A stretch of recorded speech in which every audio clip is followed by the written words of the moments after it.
중학생이기도 했으니까. 되게 속상하더라고요.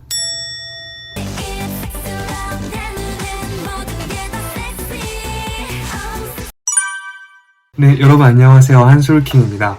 오늘 제가 여러분들께 처음으로 선보이는 코너, 바로 음악과 추억 사이, 음악과 별밤 사이 아니고 음악과 추억 사이, 음추사의 첫 시간입니다.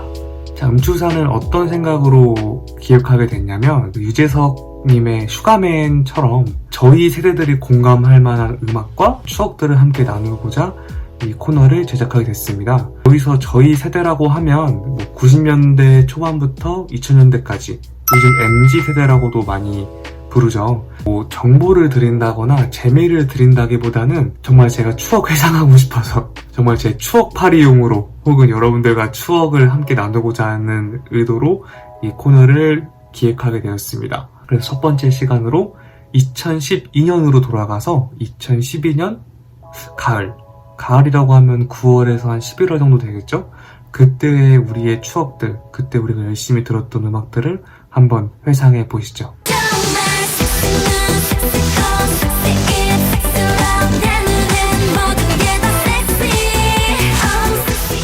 저 본격적으로 여러분들과 얘기를 나눠보기 전에 제대로 좀 그 추억을 돋구고자 기폭제로 맥주 한 캔 깠습니다. 이게 아마 10월인가? 9월인가쯤에 나왔거든요. 데이바이데이 이후죠. 개인적으로 전 티아라 팬이었거든요. 티아라에서 특히 은정 누나를 되게 많이 좋아했어요. 그 단발 머리에 좀 세련된 이미지? 너무 좋았죠. 티아라 사태가 있고 나서 별다른 입장 표명이 없다 보니까 안 좋은 여론들이 많이 있었고, 그 여론들을 그냥 무시한 채로 나온 노래가 바로 이 섹시러브. 최근에 그 무명특급에서 숨든명이라는 콘텐츠를 만들었더라고요. 거기에 이 섹시러브가 나왔습니다.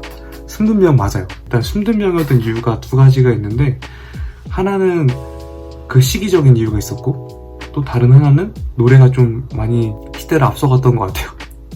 그때는 좀 촌스럽고 그래서 좀 약간 저도 숨어서 듣는 편이었어요. 근데 이제는 더 이상 숨어 듣지 않으려고요. 영상을 보시는 분들 중에서도 티아라 팬이셨던 분들이 좀 계실 것 같은데, 좀 많이 안타까운 부분이 있다고 생각해요. 티아라에 대해서는.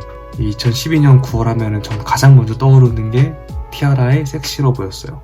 근데 저는 개인적으로 이 노래 되게 좋았어요. 준우쿵도 있고. 2012년 가을은 개인적으로, 그리고 아마 제 나이 또래 분들도 그러실 것 같은데, 좀 많은 변화가 있던 시기라고 저는 생각해요. 일단 첫 번째로 스마트폰의 보급이 이제 막 이루어지는 시기였습니다. 스마트폰이 나온 건 2010년 갤럭시 S와 아이폰 시리즈 S부터였는데, 처음이다 보니까 많이 고가였죠. 고가다 보니까 선뜻 다가갈 수 없었고, 제 기억에도 2010년까지만 해도 스마트폰은 거의 없었던 것 같아요. 2011년도 들어오면서 베가레이서. 근데 베가레이서가 나온 건 2011년 중순으로 알고 있어요. 근데 왜 2012년에 돼서 베가레이서가 흥행을 했냐? 아무래도 나온 지 좀 된 핸드폰이다 보니까 가격이 많이 싸지면서 공짜폰으로 많이 팔리게 되고, 스마트폰에 입문하는 사람들이 되게 많아졌습니다. 그래서 2012년 가을쯤이 제 개인적인 생각으로 스마트폰이 점점 많이 생기는 시기였던 것 같아요. 예를 들어서 저희 반에 스마트폰 쓰는 사람이 5명이었으면은 주말 한번 세고 월요일 되면 갑자기 6명 돼 있고, 또 주말 세고 나오니까 또 7명 돼 있고, 한 주마다 정말 한 명씩 늘어났던 것 같아요. 그 친구들 핸드폰은 거의 다 베가레이서, 갤럭시 S2, 명기죠. 갤2, 갤3, 전 갤3 썼었습니다. 아이폰은 그 당시 없었던 것 같아요. 스마트폰의 급격한 보급은 메신저 이용의 변화를 가져옵니다. 그 전까지만 해도 저희의 메신저는 거의 네이트온이었죠. 네이트온 상태 메시지로 정말 많은 고민을 하게 됐고, 네이트온을 통해서 미니홈피를 구경 가기도 했죠. 미니홈피의 마지막 세대였던 거죠. 저희 세대들은 스마트폰이 들어오자마자 무조건 카카오톡을 쓰진 않았던 것 같아요. 왜냐하면 카카오톡은 데이터를 기반으로 하는데, 데이터 막 200메가, 300메가 그런 요금제를 많이 썼거든요. 중학생이기도 했으니까. 물론 네이트온 모바일 앱도 데이터를 쓰는 앱은 맞지만 어느 정도 PC로 커버가 되잖아요. 카카오톡 PC 버전 나온 건 얼마 되지 않았는데, 네이트온은 PC로도 하다가 자기 직전까지 좀 모바일로 채팅을 할 수 있는 그런 기능이 있다 보니까 네이트온과 카카오톡 약간 처음에는 이렇게 두 개 다 썼던 것 같아요. 또 그 네이트온의 부팅음이라고 해야 되나요? 누가 접속했던 소리? 그 소리가 또 듣고 싶어지네요. 술 한잔 해서 그런지. 좀 그립네요. 그립다는 의미에서 노래 한 곡 이제 들어보려고 하는데요. 2012년에는 미싱 유 두 곡 나왔습니다. 하나는 긱스의 오피셜리 미싱 유고 다른 하나는 지드래곤의 미싱 유입니다. 이 두 번째 노래 개인적으로 제가 되게 좋아하는 노래.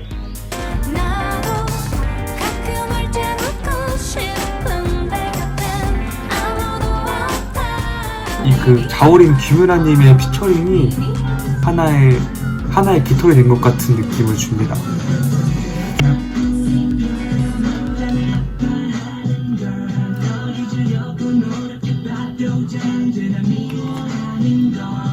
스마트폰의 보급은 SNS의 확산에도 영향을 끼치게 됩니다. 2012년 가을이면 카카오 스토리가 이제 막 인기를 끌기 시작할 때네요. 그때만 해도 사용자 비중을 따지자면 뭐 정확한 건 아닙니다만 페이스북 20%, 카카오 스토리 80% 그 정도였던 것 같아요. 왜냐면 카카오 스토리는 카카오톡을 기반으로 하기 때문에 워낙 기존 사용자들이 있어서 금방 클 수 있었죠. 그때 인스타그램은 거의 사람들이 잘 찾지 않았어요. 저는 그때 인스타그램을 했는데 그때 인스타그램은 제 기억에 해시태그 기능도 없었습니다. 사람들은 거의 인스타그램을 이렇게 일상을 올리는 수단보다는 사진 보정하는 앱으로 많이 썼었어요.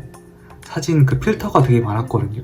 지금 같은 사용 형태는 아니었어요. 그때 카카오 스토리 참 추억이죠. 일단 카스 들어가면은 필독, 요즘으로 따지면 태그 기능이 이제 필독이었죠. 필독을 통해서 이제 친구를 태그하기도 하고, 당신이 인싸라면은 어느 한 여자를 필독 걸어서 공개 고백하는 경우도 있었죠. 그런 공개 고백 글에는 이제 막 그 친구의 친구들이 와, 한솔아 너 존나 멋있다, 너 진짜 남자다, 꼭 사겨라, 결혼해라, 막 이런 응원의 댓글들이 많이 달려 있었죠. 정말 최악이었던 것 같아요. 저는 그렇게까지 하지 않았어요. 정말 그렇게 많이 보는 SNS에서 공개 고백이라니. 요즘 그 인우공 이제 누가 공개해주나 그런 거랑 비슷한 거잖아요. 근데 그때는 그런 일들이 저희 세대 중학생들에게는 비일비재했습니다. 그리고 아마 그때 막 백문백답 그런 것도 있었고, 공포썰? 유언비어들도 카카오 스토리에서 많이 확산이 됐습니다. 그것만 또 전문적으로 올리는 계정도 따로 있었어요. 자, 영상 처음에서 제가 여러분들께 말씀드린 부분이 2012년 가을은 참 변화가 많았던 시기라고 여러분들께 말씀드렸는데요. 그중 하나도 이제 패션도 또 변화했습니다. 2011년과 12년의 패션이 달랐어요. 이유는 뭐냐면 2011년은 이제 여러분 모두 아실만한 노스페이스, 노스 700이 전국적으로 유행을 끌었죠. 그 색깔별로 노스 700.